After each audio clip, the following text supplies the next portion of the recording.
خوست کې د دې ولایت پخواني ولي خان عبدالقیوم خان اتم تلین ونمانځل شو. د نیول شوو مراسمو پر مهال د خوست والي محمد کټوازي وویل خان نه یوازې د خوست لپاره لاسته راوړنې او کړاوونه ګاللي بلکې د ټول هیواد لپاره یې د نه هېرېدو خدمات ترسره کړي. نوموړي وویل چې د خوست نمونوي لیسه به د خان عبدالقیوم خان په نوم ونوموي. د حتی په خوست مرنو مربوط د ټول افغانستان کې معلومي دغه نوم بدل نوموي شي په باندې ونومو چې تاریخ د افغانستان کې تاریخ د خوست کې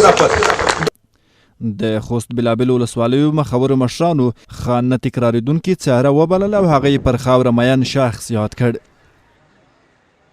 زه حکمرانو په دې کې دومره لښکرې دومره مخکې وانهشته مګر یو څه اوس کې وینه تاله شو هغه یې دغه راکار په دې قومونو چې خدای پاک رسنه شو هغې نابدلې 15,000 لښکر وو د زدونو چې د خان صاحب د منډوزۍ په ځای کې څه شاید حال کمانډان باندې ولي زنهروله کلم د خان مولوي صاحب د لښکرو مشکل پیدا شو دې کې چې دا تا په تلاش کړی ده د دې کورنۍ که ده هېڅ یېرېدو نه ده.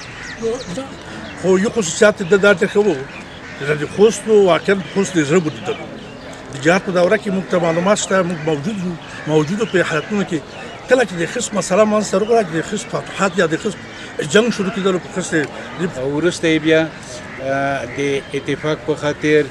یو لوی د خانه ټغر وغوړولو چې ټول خص پر راټول شو. بالاخره په خوست کې د جغرافیایي قدرت چې په مختلفو برخو کې موجود و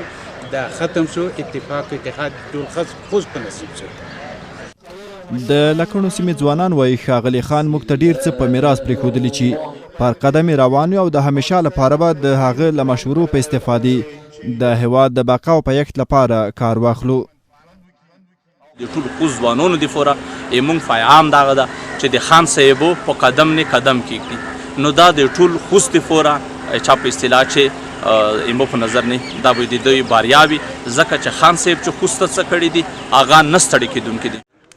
عبدالقیوم خان د خوست ولایت د لکڼو زکوخیلو سیمې اوسیدونکی و چې شاوخوا 2 کاله د خوست والي په حیث دنده ترسره کړه او په 1992 کال کې وفات شو.